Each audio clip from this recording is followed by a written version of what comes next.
Man sa atong pagpakabuhi. Kung unsa ang pagtan-aw sa uban kanimo, wala ka na nagbutyag sa realidad sa imong pagkatao. Nagkarinlain ang panaw sa matag tao, busa pagpakaikaw. Ayaw usiki ang imong panahon sa walay hinungdan nga butang. Pagpahiyom kanunay tungod kay ang pagpahiyom makatag kini og positibong epekto ngadto sa uban. Unsa man ang imong gibuhat ining kalibutan, maayo man o dautan, mabalik kini kanimo. Mga tips aron dili magka-pimples. Una, ayaw kalimot maghilamos adeser matulog. Ikaduha, labha ang mga tuwalya sa ingon man nga limpyo. Kini nimong gamiton pang terapos sa imong nawong. Ikatulo, mukaon og mga sustansyado nga pagkaon. Ikaupat, likay ang paghikap sa imong nawong. Ikalima, ayaw kalimot sa pag-inom og tubig sa 8 hangtod na 10 ka baso matag adlaw. Ug ikaunom, likay ang stress og pagsigi og kabilar matag adlaw. Mga benepisyo nga makuha sa brisk walking. Una, pagsunog sa kalorya. Ikaduha, pagpalig-on sa kasing-kasing. Ikatulo, makatabang sa pagpaumo sa blood sugar. Ikaupat, makapahupay sa sakit sa lutahan. Ikalima, makapalig-on sa immune system o enerhiya. Ikaunom, makatabang kini nga malugayan ang imong kinabuhi. Tulo ka mga butang nga angayang isalikway. Over the crimes alleged against Mr. Duterte that were committed on the territory of the Republic of Philippines while it was a state party. This is a non-authoritative summary of the appeals chamber's written judgment in the appeal. The authoritative version is the written judgment, which will be made available and notified after this hearing. Background of the appeal. I will start with a brief background to this appeal. As I have already mentioned, the pretrial chamber issued the impugned decision on the 23rd October 2025.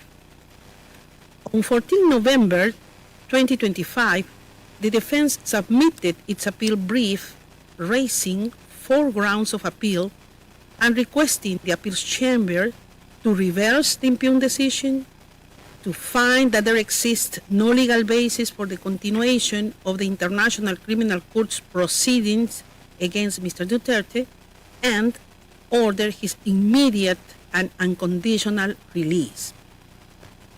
On 8 December 2025, the prosecutor and the OPCV responded to the appeal brief requesting the appeals chamber to confirm the impugned decision. Upon invitation from the appeals chamber, the prosecutor and the OPCV filed on 16th January 2026 additional observations on various issues considered necessary for the proper disposal of the appeal, and the defense filed a response thereto on the 23rd January 2026. The appeals chamber's judgment. I shall proceed to outline the decision of the appeals chamber on the merits of the appeal. First ground of appeal. Under its first ground of appeal, the defense contends that the pretrial chamber erred in finding that Article 127(2) is lex specialis with respect to Article 12. The appeals chamber recalls that the impugned decision, the pretrial chamber considered the effects of the withdrawal of the Philippines from the statute in circumstances in which the pretrial chamber granted the authorization to proceed with an investigation pursuant to Article 15.3 after the withdrawal had become effective. It concluded that Articles 12.2 and 13C, which I will refer to hereafter as provisions in Part 2, read in isolation, would not support the court's jurisdiction in the present case. However, in the interpretation of the pretrial chamber, Article 127(2) operates as lex specialis applicable to circumstances of a state party's withdrawal from the statute. with the effect that the court retains jurisdiction in the present case. The appeals chamber considers it important to determine the scope and meaning of these provisions pursuant to Articles 31 to 33 of the Vienna Convention on the Law of Treaties, which require, inter alia, that a treaty shall be interpreted in good faith in accordance with the ordinary meaning to be given to the terms of the treaty in their context and in the light of its object and purpose. The appeals chamber notes the wording of the heading of Article 12 addressing the preconditions of the exercise of jurisdiction. Within those preconditions, Article 12.2 stipulates that the court may exercise its jurisdiction if one or more of the following states, i.e., the state on the territory of which the conduct in question occurred, or the state of which the person accused of the crimes is nationals, are parties to this statute. The appeal chamber particularly underlines that this article uses the present tense, which implies that a contemporaneous assessment is required. The appeals chamber rejects the argument of the prosecutor that the use of the present tense may plausibly reflect drafting convenience or even oversight, rather than the introduction of a restriction on the court's exercise of jurisdiction. The appeals chamber observes that during the discussion leading up to the Rome Conference, the adoption of Article 12 proved to be perhaps the most difficult compromise in the entire negotiations. Therefore, it cannot be assumed that this language, which is repeatedly and interconnectedly employed in Part 2 of the statute, can be easily dismissed as accidental. Rather, this wording lends support to the interpretation that the relevant states must be parties to the statute at the time the court exercises its jurisdiction. Articles 11 to 15, all referring to the exercise of the court's jurisdiction, are interconnected and must be subject to a systemic reading. Pursuant Article 12.1, there is a point in time at which a state becomes a party to the statute and accordingly accepts the jurisdiction of the court with respect to the crimes listed in Article 5. From this point in time, jurisdiction exists with respect to the relevant state until the acceptance is revoked by a state party's withdrawal from the statute. However, according to the statutory framework, the existence of jurisdiction needs to be distinguished from the exercise of jurisdiction.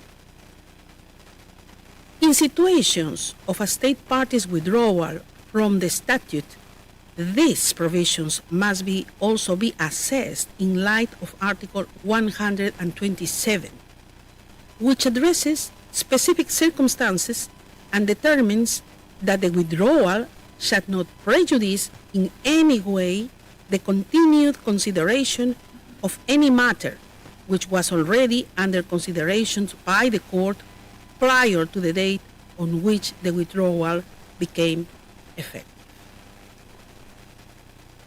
The appeals chamber observes that the provisions referred to above must also be interpreted in line with the object and purpose of the statute, which is to put an end to impunity for the perpetrators of the most serious crimes of concern to the international community as a whole, and thus to contribute to the prevention of such crimes.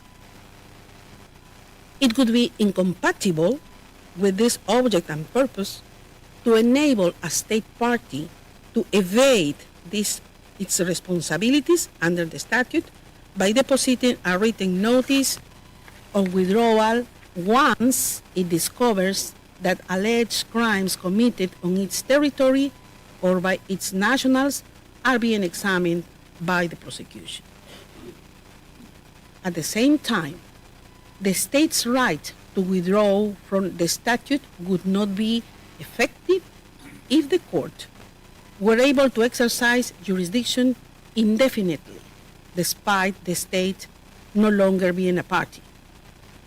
The present interpretation ensures an appropriate balance between the ability of states to effectively withdraw from the statute and the responsibilities that states accept upon ratification of the statute, whilst providing a clear timeline within which the examinations must be pursued.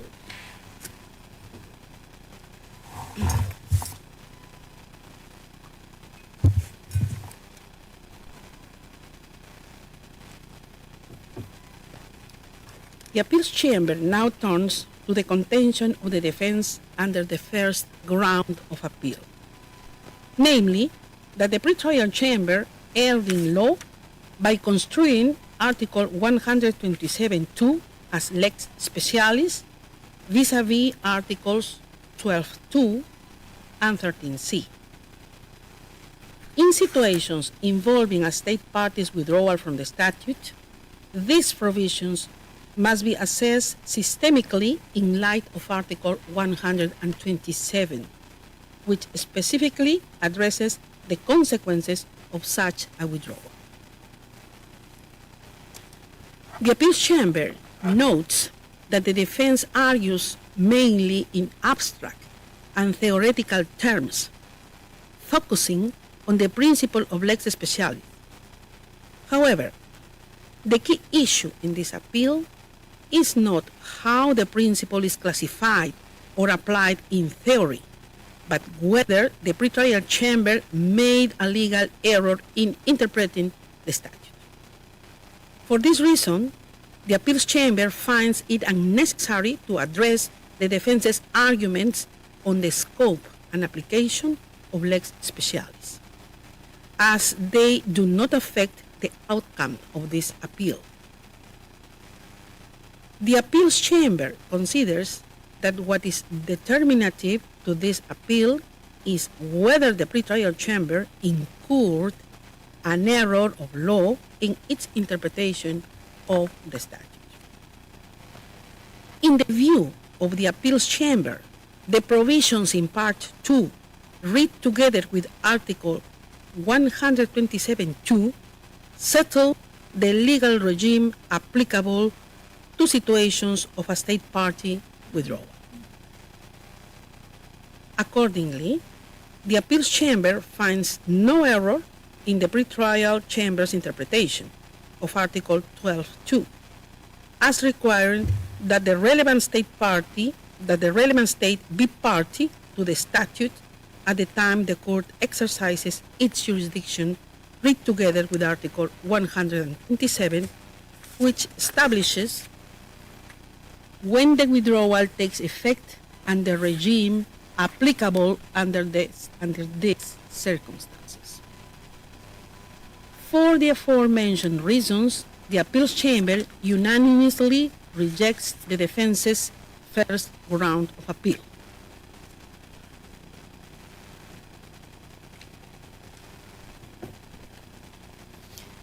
I shall now turn to the second ground of appeal.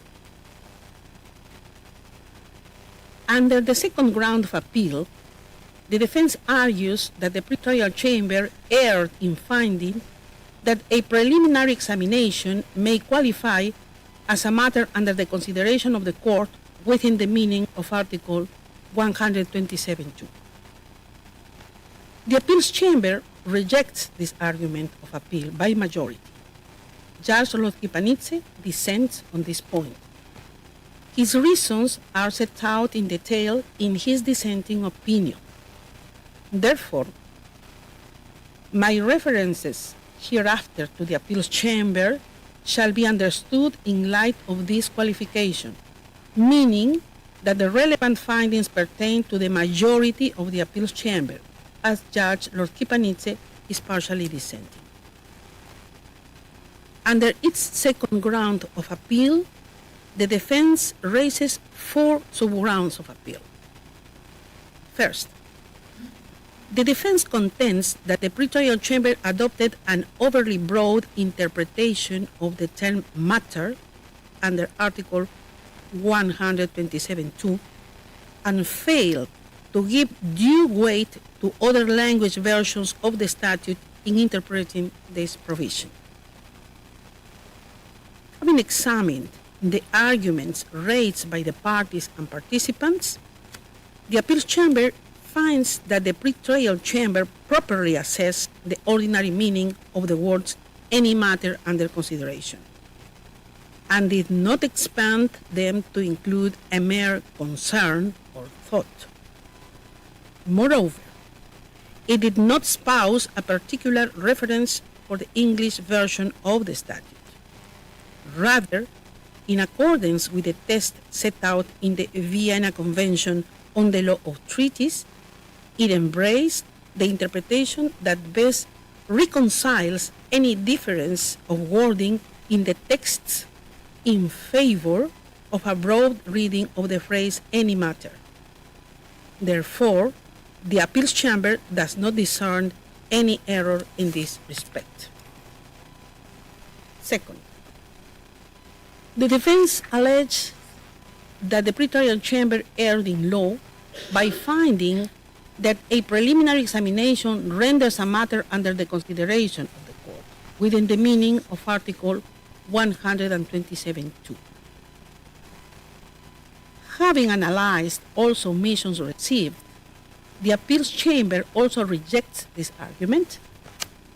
The appeals chamber observes that the preliminary examination phase has a clear basis in the court's legal texts, including in Articles 15 and 53 of the statute and Rules 46 to 48 of the Rules of Procedure and Evidence. In addition, the specific preliminary examination carried out in the Philippines situation properly qualifies as any matter which was already under the consideration of the court for the purposes of Article 127.2.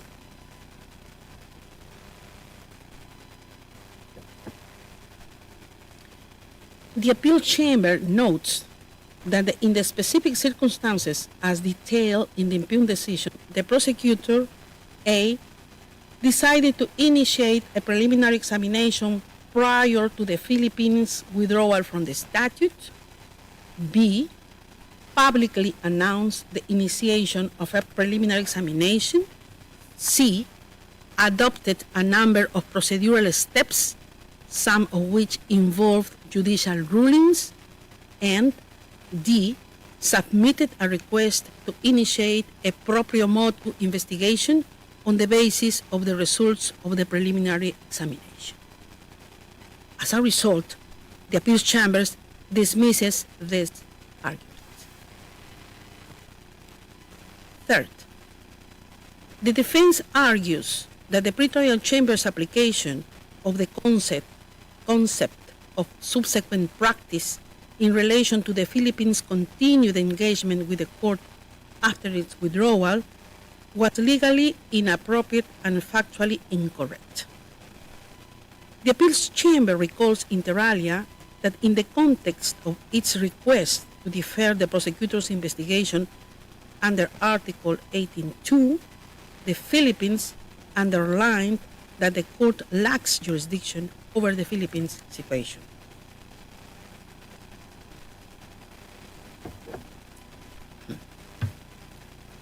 The appeals chamber is of the view that the Philippines' decision to arrest and surrender Mr. Duterte, as well as its further engagement with the court, is insufficient to support a conclusion that the practice of the Philippines following its withdrawal qualifies as subsequent practice in the application of the treaty, which establishes the agreement of the parties regarding its interpretation within the meaning of Article 21.3b of the Vienna Convention on the Law Treaties. The appeals chamber cannot objectively discern how the trial could have reasonably reached said conclusion. The factual conclusion reached by the pretrial chamber amounts to an error of fact in the particular circumstances at hand. Nonetheless, this error did not materially affect the impugned decision, as it did not constitute a determinative but rather an ancillary element in its analysis of the pretrial chamber. As a result, the appeals chamber dismisses this argument. And then the fourth subground, the defense contends that a preliminary examination and a decision to open an investigation are definitely not identical, since the consideration of each of them is carried out by different organs of the court and is subject to distinct provisions. The appeals chamber is not persuaded by this line of argumentation.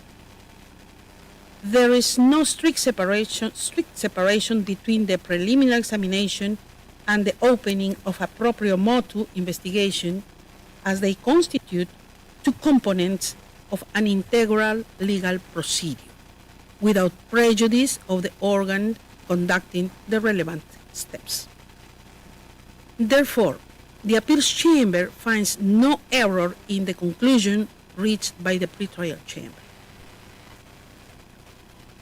Judge Lord Kipanidze considers that the pretrial chamber erred in law in its interpretation of Article 127(2), namely that the court can exercise its jurisdiction over the alleged crimes in this case.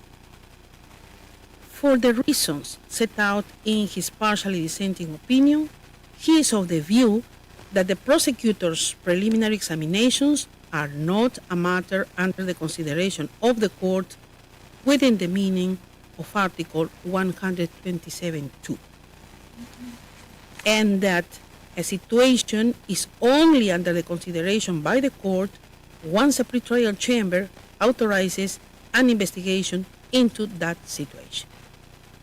Accordingly, he would have granted the defense's second ground of appeal and found that the court cannot exercise jurisdiction in the present case.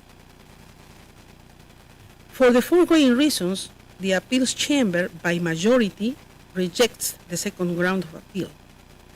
Judge Lord Kipanidze is partially dissenting. He would have granted the second ground of appeal, and accordingly, he does not find it necessary to address the third and the fourth grounds of appeal.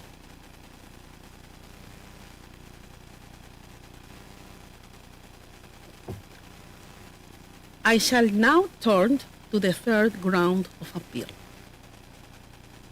Under the third ground of appeal, the defense alleges that the pretrial incurred an error of law in interpreting that the terms the court in Article 127(2) include the office of the prosecutor.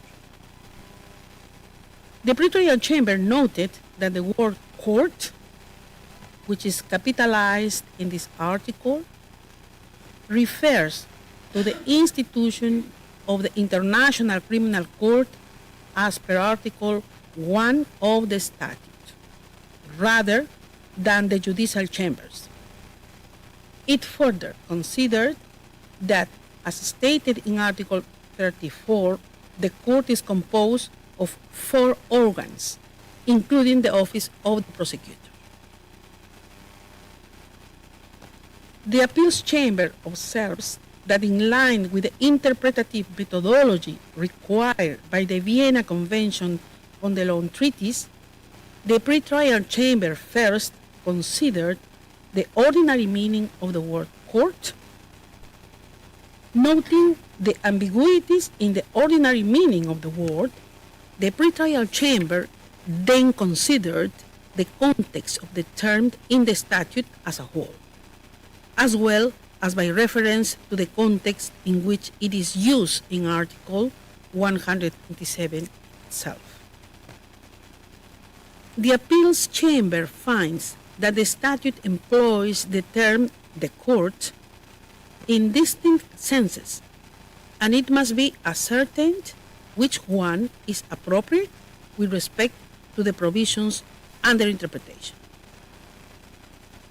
Having considered the analysis of the pretrial chamber, particularly regarding the context in which the term the court is used in both the statute and in Article 127, the appeals chamber considers that the defense has failed to show how the pretrial chamber erred in finding that the term the court includes the office of the prosecutor for the purposes of Article 127(2), and therefore the appeals chamber rejects the third ground of appeal. I now turn to the fourth ground of appeal.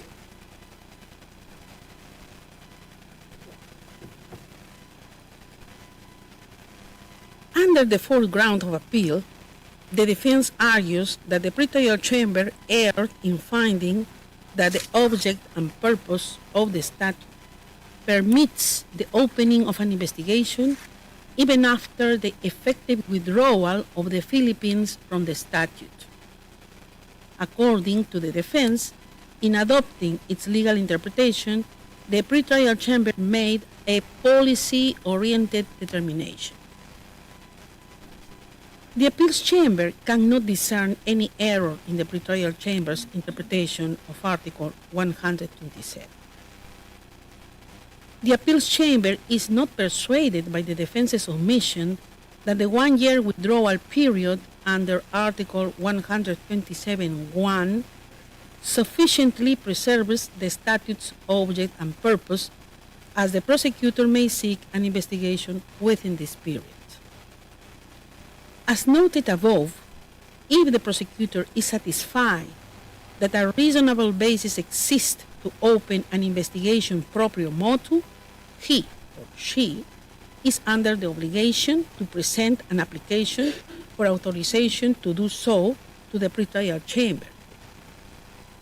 The continuation of the preliminary examination past the one-year withdrawal period is reflective of the balance found by the appeals chamber between the responsibilities that states accept upon ratification of the statute, including the aim set out in the preamble to put an end to impunity, and the ability of the states to effectively withdraw from the statute within a clear timeline. The appeals chamber further notes that the pretrial chamber's assessment of certain facts led it to conclude that there is a direct relationship between the prosecutor's announcement of the opening of preliminary examination and the decision of the Philippines to withdraw from the statute. The defense contends that the pretrial chamber unduly relied on a subjective political critique. However, in the opinion of the appeals chamber, the pretrial chamber erred. The pretrial chamber interpreted Article 127 in line with the methodology set out in the Vienna Convention on the Law of Treaties and its discussion of the Philippines' potential motivations for withdrawing from the statute did not form part of the reasoning contributing to its legal interpretation of Article 127(2). Rather, having explained why the object and purpose of the statute also supported its interpretation of Article 127, the pretrial chamber merely referenced certain facts to provide an example of what Article 127, read as a whole, is designed to prevent. Therefore, the appeals chamber considers that the defense has failed to demonstrate that the pretrial chamber committed an error of law and rejects the fourth ground of appeal.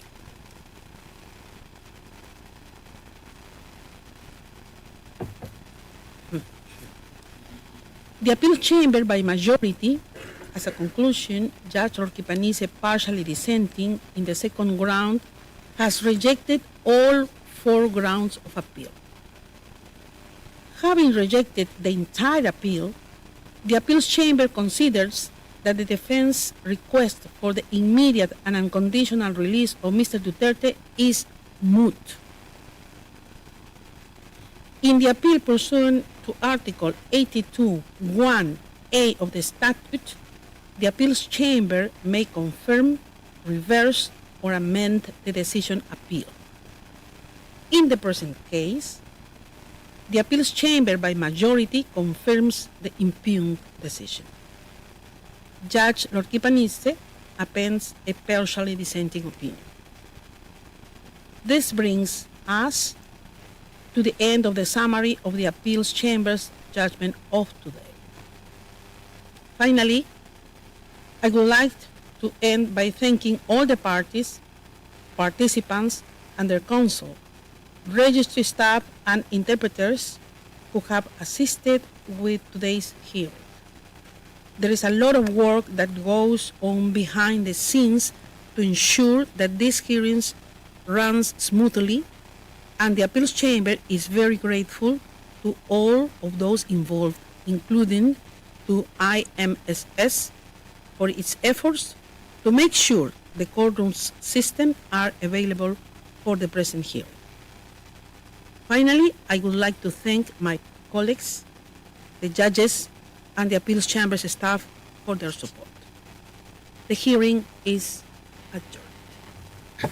All rise, we will obey.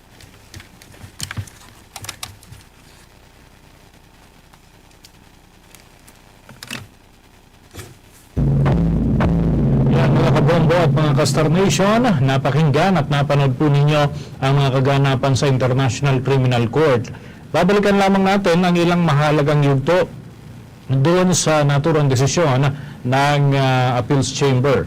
Dito mga kabombo at mga ka-Star Nation ay pinagtibay nga ng International Criminal Court ang jurisdiction para sa kaso laban kay dating Pangulong Rodrigo Roa Duterte kaugnay ng mga nangyaring pagpaslang sa ilalim ng kampanya kontra sa illegal na droga sa Pilipinas. Sa naging desisyon nga mga kabombo ay ibinasura ay yung mga argumento ng kampo nitong si former President Duterte na wala raw kapangyarihan ang International Criminal Court matapos na umatras ng Pilipinas sa Rome Statute noong 2019 at naging epektibo na rin sa naturang panahon. Ayon sa korte, hindi maaaring gamitin ng isang estado ang pag-atras upang mailigtas ang sinumang individual sa pananagutan sa mga krimen na iniuugnay o inaakusa laban sa kanya dahil nangyari ang ilan sa mga inaakusa bago pa man ang withdrawal sa Rome Statute. Mga kabombo at mga ka-Star Nation, ang tinutukoy dito yung mga kaso ng mga pagpaslang na naitala sa panahon ng Duterte administration. Binabanggit din mga kabombo kanina sa naging pagbasa ng desisyon yung preliminary examination naman na sinimulan noon pang 2018 ay bahagi ng proseso. Kaya saklaw pa rin ng korte ang kaso kaugnay ng drug war. Si dating Pangulong Duterte ay naharap nga sa 3 bilang ng mga kaso ng pagpaslang at meron pa mga karagdagan kaugnay dun sa 49 na mga pagpaslang din sa iba't ibang dako ng ating bansa. At ito ay habang tinatalakay, hinihimay pa yung ilang mga usapin tungkol dito sa naturang kaso.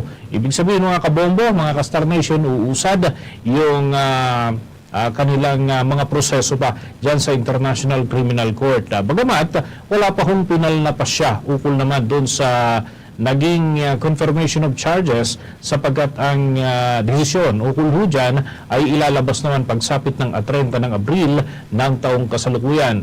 Itinuturing ito mga kabombo na malaking tagumpay para sa panig ng mga biktima at prosekusyon, lalo na ang tinatayang umaabot ho sa 12,000 na mga individual na sinasabing napos lang sa naturang panahon, bagamat ito ay itinatanggi o pinabubulaanan ng kampo ng dating Pangulo. Sa kabila naman mga pagtatangka na ipatigil yung investigasyon, ay naglabas nga ng ganitong desisyon ang International Criminal Court at maaari na umusad pa ang ibang mga kaganapan dyan sa international body pagsapit naman ng mga susunod na araw. Bagamat ito mga kabombo ay bahagi ng mga proseso at kailangan ding tumalima doon sa mga patakaran. Medyo mahaba yung mga proseso ho dyan kaugnay ng naturang usapin sapagkat ito'y masalimuot mga kabombo at mga Kastar Nation.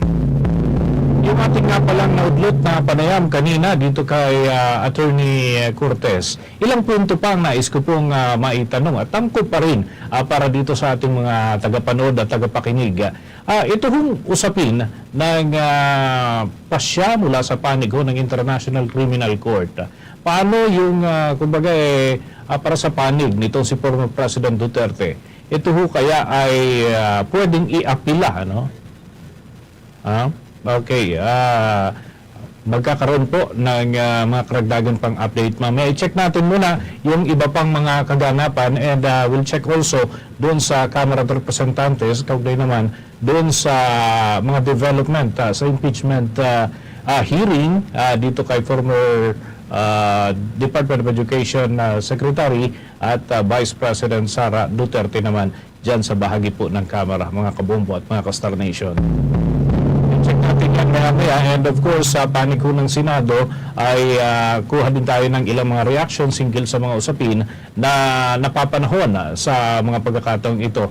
At kukuha lamang tayo mga kabombo ng iba pang mga panaya. Maya lamang, oras natin sa buong kapuluan ay meron na lamang ho tayong nalalabing 20 minuto bago ho sumapit ang alas 6 ng gabi. Bago ho ang pag-usad pa ng ating mga balitaan ay kinukontak ho natin sa mga pagkakataong ito yung ilan sa mga resource person natin and pati na yung ating mga beat reporters sa bahagi po ng lungsod ng Quezon at this point in time mga kabombo, mga Kastar Nation. And yung iba pa hong mga abogado na makakapagpaliwanag ho sa atin ukol sa kahihinatnan ho nitong issue ng reklamo na kinakaharap ni former President Rodrigo Roa Duterte dyan sa International Criminal Court. And we're trying to contact yung iba hong mga resource person natin from the side naman ni former President Rodrigo Roa Duterte ay kinukuha natin yung kanilang panig para naman sa kanilang masasabi hinggil ho dito. Any reaction from their side para ho makuha din natin yung kanilang sentimiento at saloobin and kung ano yung kanilang mga plano hinggil po dito mga kabombo at mga Kastar Nation na atin hong patuloy na tinutugay-gayaan sa mga panahong ito. And at this point, check natin dyan sa camera yung ating coverage team. We have Bombo Isa Cotoner and Bombo Grant Hilario to check on any development dyan ho sa hearing kaugnay naman doon sa kaganapan dyan sa House of Representatives, mga kabombo at mga Kastar Nation.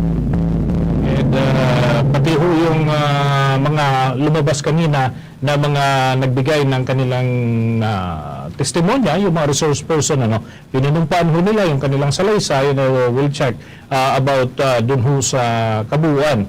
Kumbaga, kung lalagumin yung kabuuan ho ng pagharap ng ilang mga personalities. We have former Senator Antonio Trillanes IV, we have Ombudsman Boying Rimulya, and representatives from Bureau of Internal Revenue, Securities and Exchange Commission, and of course, yung Anti-Money Laundering Council na mahaba ho yung kanyang exposure doon sapagkat marami yung binerify na dokumento para ho dito sa naturang pagdinig.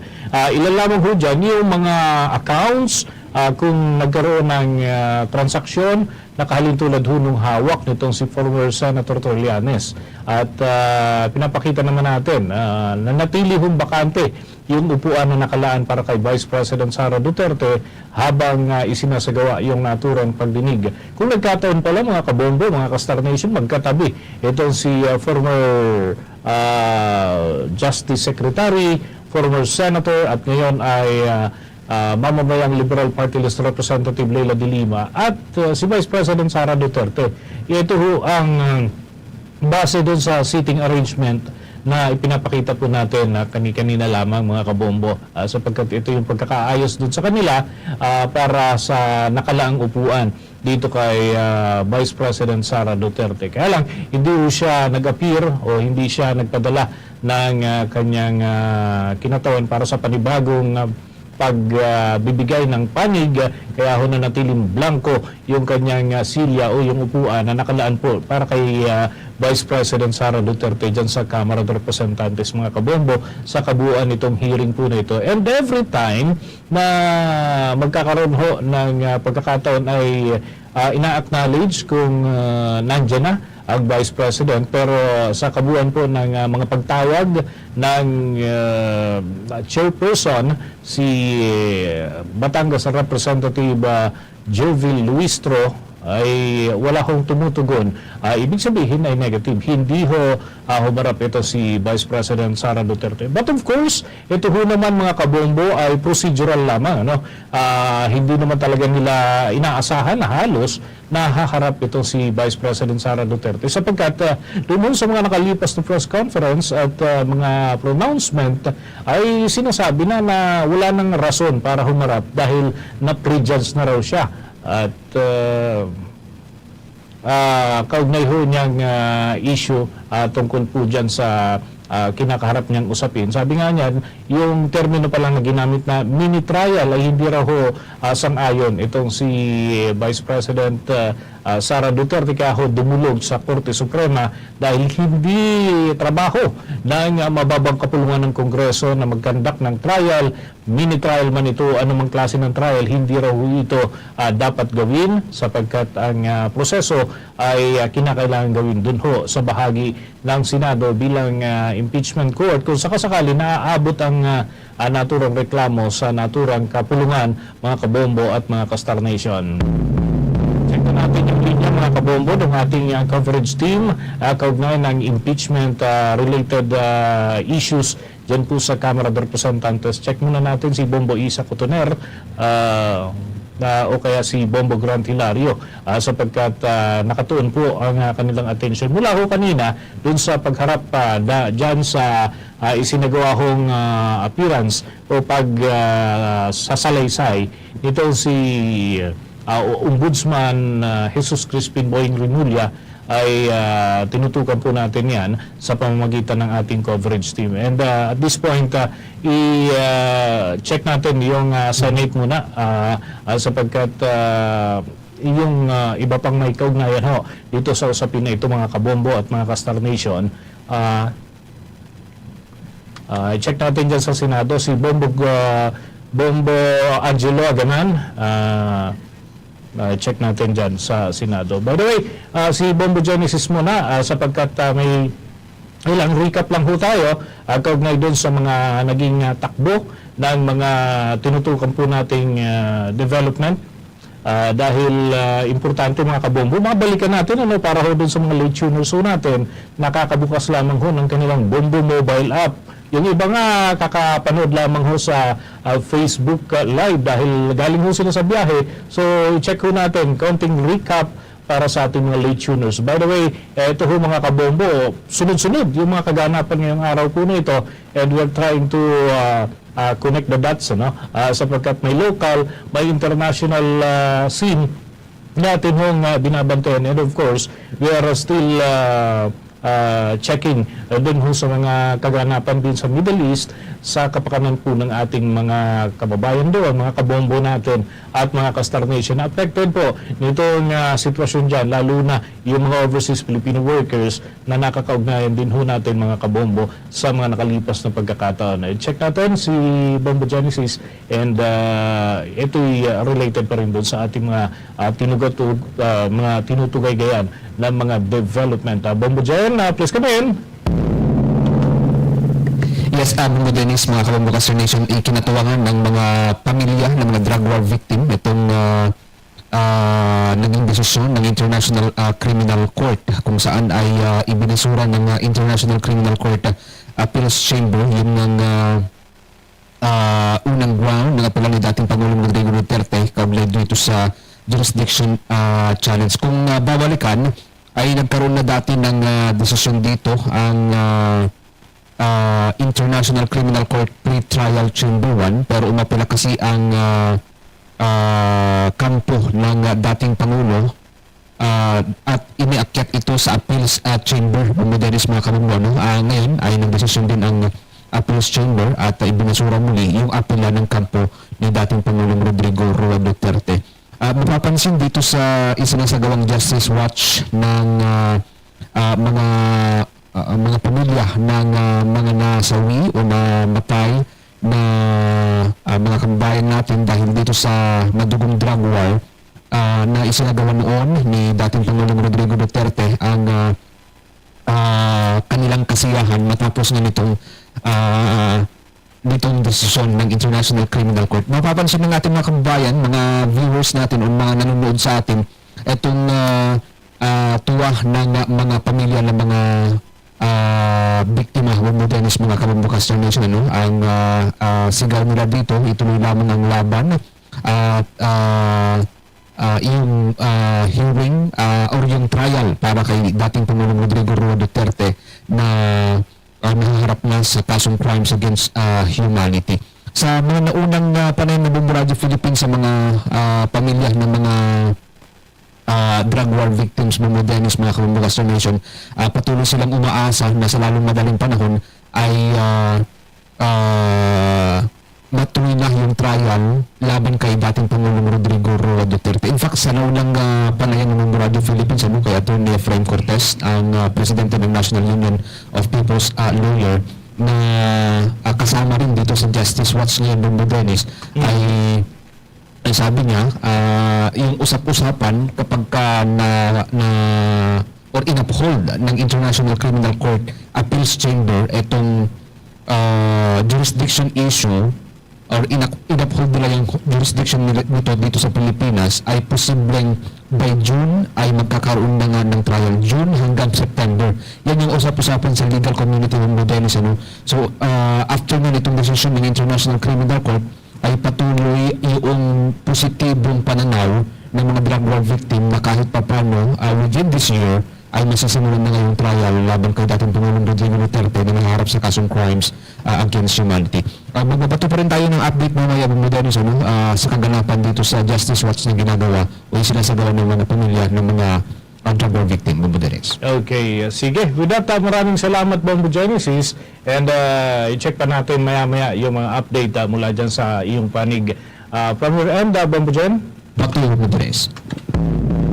Kabombo at mga Pastor Nation, dyan po yung mga update natin kaugnay dun sa viewing na ginagawa ng mga miyembro ng pamilya nitong mga war on drugs victims. And nandyan din ho yung kanilang mga abogado. In fact, kanina na-interview natin live si Attorney Nery Colmenares. So, check natin maya-maya mga kabombo, yun namang panig ng kampo ng mga Duterte after nito mga development na ito. Sabay ho, dahil alas 6 ng gabi, Bombo Network News ho tayo, ihakatid natin mga latest information kaugnay naman ng iba't ibang malalaki pang kaganapang ating tinugay-gayan sa maghapong ito. Stay tuned mga kabombo at yung ating mga stations ay unload muna ho tayo ng ating mga commercials and will proceed alas 6 ng gabi sa Bombo Network News. Narito sa Bombo News Center, Makati, this is Bombo Radio Philippines, the #1 and most trusted source of news and information. Basta Radio, Bombo! For the most trusted source of news and information, visit our website at www.bomboradio.com. Follow us on Bombo Radio mobile app, Facebook, YouTube, TikTok, and X, formerly Twitter. Like, share, and stay connected. Anytime, anywhere. Aniya mga tamdanan sa mga ginikanan sa pagpadako sa mga anak. Una, tabangi ang imong mga anak na mamahimong self-reliant. Ikaduha, ayaw singkahi ang imong mga anak. Ikatulo, ayaw himuang nga kanunay gagmayng bata ang imong mga anak. Ikaupat, hatagi gigayon sa pagpili alang sa ilang kaugalingon kaysa ipugos nimo ang butang. Ikalima, tuluy sa disiplina. Ikaunom, tuluy ang imong mga anak sa pagpugong sa kaugalingon. Ikapito, pasagdi siya nga motubag sa mga pautana nga ibato kaniya.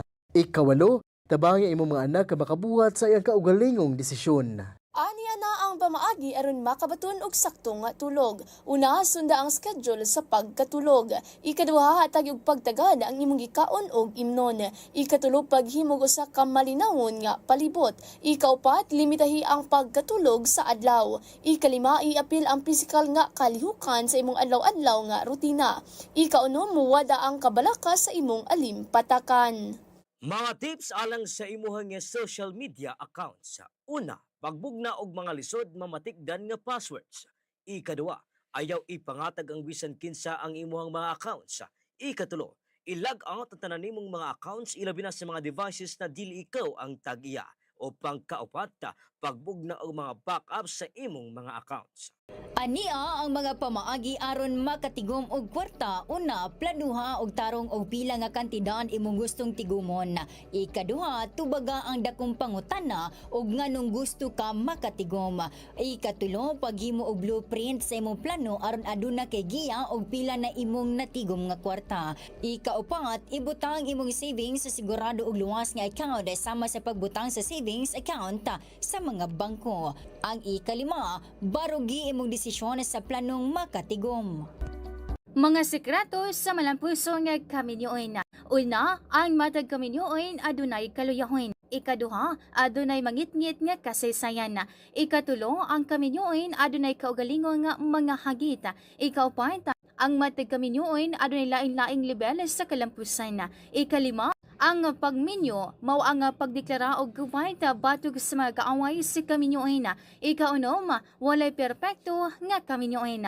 Ikapito, ang Diyos dili makahatag og kompletong nga tawo nga imo nga gitinguha. Ikawalo, ang pagminyo usa kadakong nga resgo. Mga benepisyo sa pagkaon og rambutan. Pinakauna, taas kini og antioxidants na adunay dakong impact sa atong panglawas. Ikaduha, gatabang kini sa pag-stabilize sa atong blood sugar. Ikatulo, promote kini og digestive health. Patag serving sa rambutan adunay 1.3 gramo na fiber na makatabang sa atong digestion. Ikaapat, ang rambutan adunay mineral na manganese na makatabang sa atong bone formation. Ikalima, aduna kini antimicrobial properties na kayang labanan ang mga impeksyon sumala sa pipila ka mga studies sa maong prutas. Mga benepisyo sa panglawas nga makuha sa pagkaon og prutas. Una, makatabang kini pagpaubos sa atong blood sugar. Ang pagkaon og prutas makapahimsog usab sa atong kasing-kasing. Gawas ni ini, makapahupay usab kini sa mga sintomas sa dysmenorrhea. Makapalambo usab kini sa atong digestive system. Ang pagkaon og prutas makatabang sa pagpakunhod sa atong timbang ug usab kini anti-cancer. Sa katapusan, makatabang kini magpalambo sa atong immunity. Unsaon nga magpabiling hydrated? Ania ang mga pamaagi nga magpabiling hydrated ang usa ka tawo. Una, pag-inom og tubig sa tibok adlaw aron malikayan ang dehydration. Ikaduha, pilia ang walay asukar nga juice. Ang natural nga juice maghatag kanimo og sustansya aron magpabilin ka nga aktibo og maamuma sa init nga panahon. Og ikatulo, likayi ang alkohol. Tungod kay ang alkohol makadehydrate lang diha kanimo. Mga tips aron dali mo niwang. Una, pag-ehersisyo tunga ngadto sa usa ka oras kada adlaw. Ikaduha, pag-inom og tsa nga init 30 minutos sa dili pa mukaon. Makatabang kini sa pagpadali sa paghilis sa pagkaon sa lawas. Ikatulo, likay ang sobra nga tamis nga pagkaon tungod kay kini makapatambok kanimo. Ikaupat, kaon og daghan mas kanunay nga mga pagkaon nga puno sa protina sama sa itlog tungod kay kini makadugang sa enerhiya sa lawas ug makapadali sa imong metabolismo. Ug ikalima, kunhuran ang pagkaon nga taas og carbohydrates. Aniya mga tamdanan sa mga ginikanan sa pagpadako sa mga anak. Una, tabangi ang imong mga anak nga mamahimong self-reliant.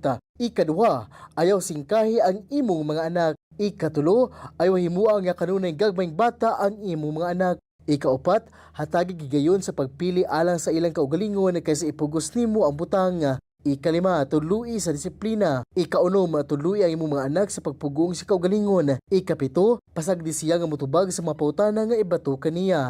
Ikawalo, tabang ang imong mga anak nga makabuhat sa iyang kaugalingong desisyon. Aniya na ang pamaagi aron makabaton og sakto nga tulog. Una, sunda ang schedule sa pagkatulog. Ikaduha, hatag og pagtagad ang imong gikaon og imnon. Ikatulo, paghimog usa ka malinawon nga palibot. Ikaupat, limitahi ang pagkatulog sa adlaw. Ikalima, iapil ang pisikal nga kalihukan sa imong adlaw-adlaw nga rutina. Ikaunom, muwada ang kabalaka sa imong alimpatakan. Mga tips alang sa imuhang social media accounts. Una, pagbugna og mga lisod mamatikdan nga passwords. Ikaduha, ayaw ipangatag ang bisan kinsa ang imuhang mga accounts. Ikatulo, i-log out ang tanan nimong mga accounts ilabi na sa mga devices na dili ikaw ang tag-iya. O pangkaupat, pagbugna og mga backups sa imong mga accounts. Ania ang mga pamaagi aron makatigom og kwarta. Una, planuha og tarong og pila nga kantidad imong gustong tigumon. Ikaduha, tubaga ang dakong pangutana og nganong gusto ka makatigom. Ikatulo, paghimo og blueprint sa imong plano aron aduna kay giya og pila na imong natigom nga kwarta. Ikaupat, ibutang imong savings sa sigurado og luwas nga account sama sa pagbutang sa savings account sa mga bangko. Ang ikalima, barugi imong desisyon sa planong makatigom. Mga sekreto sa malampuso nga kaminyoon. Una, ang matag kaminyoon adunay kaluyahon. Ikaduha, adunay mangitngit nga kasaysayan. Ikatulo, ang kaminyoon adunay kaugalingon nga mga hagit. Ikaupat, ang matag kaminyoon adunay laing-laing level sa kalampusan. Ikalima, ang pagminyo mao ang pagdeklara og kuwait batog sa mga kaaway sa kaminyoon. Ikaunom, walay perpekto nga kaminyoon. Ikapito, ang Dios dili makahatag og kompleto nga tawo nga imo nga gitinguha. Ikawalo, ang pagminyo usa kadakong resgo. Mga benepisyo sa pagkaon og rambutan. Pinakauna, taas kini og antioxidants na adunay dakong impact sa atong panglawas. Ikaduha, gatabang kini sa pag-stabilize sa atong blood sugar. Ikatulo, promote kini og digestive health. Patag serving sa rambutan adunay 1.3 gramo na fiber na makatabang sa atong digestion. Ikaapat, ang rambutan adunay mineral na manganese na makatabang sa atong bone formation. Ikalima, aduna kini antimicrobial properties na kayang labanan ang mga impeksyon sumala sa pipila ka mga studies sa maong prutas. Mga benepisyo sa panglawas nga makuha sa pagkaon og prutas. Una, makatabang kini pagpaubos sa atong blood sugar. Ang pagkaon og prutas makapahimsog usab sa atong kasing-kasing. Gawas ni ini, makapahupay usab kini sa mga sintomas sa dysmenorrhea. Makapalambo usab kini sa atong digestive system. Ang pagkaon og prutas makatabang sa pagpakunhod sa atong timbang ug usab kini anti-cancer. Sa katapusan, makatabang kini magpalambo sa atong immunity. Unsaon nga magpabiling hydrated? Ania ang mga pamaagi nga magpabiling hydrated ang usa ka tawo. Una, pag-inom og tubig sa tibok adlaw aron malikayan ang dehydration. Ikaduha, pilia ang walay asukar nga juice. Ang natural nga juice maghatag kanimo og sustansya aron magpabilin ka nga aktibo og maamuma sa init nga panahon. Og ikatulo, likayi ang alkohol. Tungod kay ang alkohol makadehydrate lang diha kanimo. Mga tips aron dali mo niwang. Una, pag-ehersisyo tunga ngadto sa usa ka oras kada adlaw. Ikaduha, pag-inom og tsa nga init 30 minutos sa dili pa mukaon. Makatabang kini sa pagpadali sa paghilis sa pagkaon sa lawas. Ikatulo, likay ang sobra nga tamis nga pagkaon tungod kay kini makapatambok kanimo. Ikaupat, kaon og daghan mas kanunay nga mga pagkaon. Ilang mga personalidad humarap sa pagdinig kaugnay ng impeachment case ni Vice President Sara Duterte dyan sa Kamara de Representantes, kabilang na sina Ombudsman Rimulya at former Senator Antonio Trillanes IV. At Office of the Ombudsman, isinumiti na ang mga kopya ng Statement of Assets, Liabilities and Net Worth ni Vice President Sara Duterte dyan sa panig ng House Committee on Justice para sa mga karagdagang verifikasyon at pagpapatuloy ng impeachment proceedings at hindi pag-issue pa ng Korte Suprema ng temporary restraining order kinagalak naman ng mga miyembro ng kapulungan. At live nationwide via satellite. Dumako na tayo sa mga detalye ng ating mga balita. Unahin natin mga kabombo, mga Kastar Nation, mga kaganapan sa International Criminal Court na umagaw ng pansin kaugnay ng mga development nitong hapon lamang. At ito ay kaugnay dun sa apilaan ng kampo ni former President Rodrigo Duterte. Pinagtibay kasi ng International Criminal Court ang jurisdiksyon para sa kaso laban sa dating Pangulo na si Rodrigo Roa Duterte. Kaugnay ito ng mga nangyaring patayan sa kampanya kontra sa illegal na droga sa nakalipas na